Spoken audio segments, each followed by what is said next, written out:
नमस्ते, यहाँलाई तत्तो न्यूजमा स्वागत छ।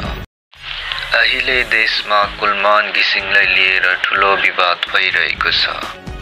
कुलमान घिसिङलाई प्राधिकरणको प्रबन्ध निर्देशकबाट हटाएपछि भयो ठूलो विवाद।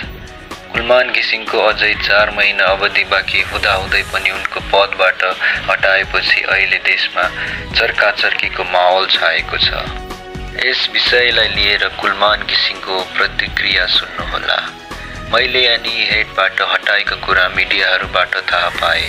सरकारको निर्णय पत्र बुझेपछि कसरी अगाडि बढ्ने भन्ने बारे सोच्नेछु। न्याय माग्न अदालत पनि जान सक्छु। अहिले नेपाल विद्युत प्राधिकरणका नवयुक्त कार्यकारी निर्देशक हितेन्द्र देव साक्यले पदभार सम्हालेका छन्। चैत 11 गते नियुक्त भएका साक्यले मंगलबार पदभार सम्हालेका हुन्। पदभार सम्हालेपछि उनले 1 देखि 2 हप्ताभित्र रिजल्ट देखाउने प्रतिबद्धता जाहेर गरेका छन्। अहिले उद्योगहरूमा मात्र हो 12 देखि 14 घण्टा लोड सेडिङ भइरहेको। अब यो पनि हुँदैन उनले भने। उनले अबको समस्या लोड सेडिङ नभएको जिकिर पनि गरे। Load shedding is no more the issue is reliability उनले भने। त्यसैले अहिले देशमा चर्काचर्कीको माहौल छाइरहेको छ। युवाहरू आन्दोलनमा उत्रिरहेका छन्। हेर्नुहोस् यो छोटो भिडियो।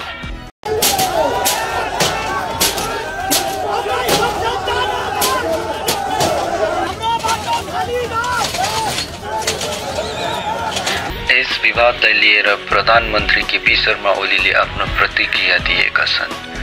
सरकारले एउटा कर्मचारीलाई हटाउँदा केही रोएका छन्। प्रधानमन्त्रीले जवाब दिइसक्यो। एउटा हटायो, अर्को नियुक्त गर्यो, सकियो। त्यही हो जवाब। उहाँहरूलाई सहयोग हुने, उहाँहरूले जो भन्यो त्यही नियुक्त गर्ने हाम्रो काम होइन। ठुलो घाटा परेछ, कसैलाई छाती पिटिकन रोएका छन्। एउटा कर्मचारीलाई कारबाही गर्यो अरे सरकारले। त्यसको विधि अर्को होला नि। पार्लियामेन्ट बन्द गरेका छ। प्रधानमन्त्रीले आएर जवाब दिनु पर्यो। जवाब दिइसक्यो प्रधानमन्त्रीले। पूर्व प्रधानमन्त्री पुष्पकमल दाहाल प्रचण्डले प्रधानमन्त्री केपी ओलीको नियतमा शङ्का व्यक्त गर्दै कुलमान घिसिङलाई हटाएको विषयमा तीव्र विरोध जनाएका छन्। उनले भने यो आरोप झुटो र बेइमानपूर्ण प्रचार हो। उनले ओलीलाई आक्रमण गर्दै थप भने सिंहदरबारमा एकदमै चाँडो निर्णय गर्नुपर्ने बाध्यता थिएन। 1-2 दिन पर्खन सकिन्थ्यो। यसैबीच राप्रपाका सांसद ज्ञानेन्द्र शाहीले प्रचण्डमाथि गम्भीर आरोप लगाएर भने प्रचण्डले कुलमानलाई हटाउने निर्णयका बारेमा प्रधानमन्त्रीलाई जवाब दिनुपर्नेछ र उनले व्यङ्ग्य गर्दै केपी ओलीलाई प्रश्न पनि गरेका छन्। कता हिँडेको हो सरकार इन्भर्टर किन्न? कुलमान घिसिङलाई विद्युत प्राधिकरणको कार्यकारी निर्देशकबाट हटाउने निर्णयको विरोध प्रदर्शन जारी छ। आज रत्नपार्कमा प्रदर्शनकारी र प्रहरी बीच केही समय घम्साघम्सी भएको छ।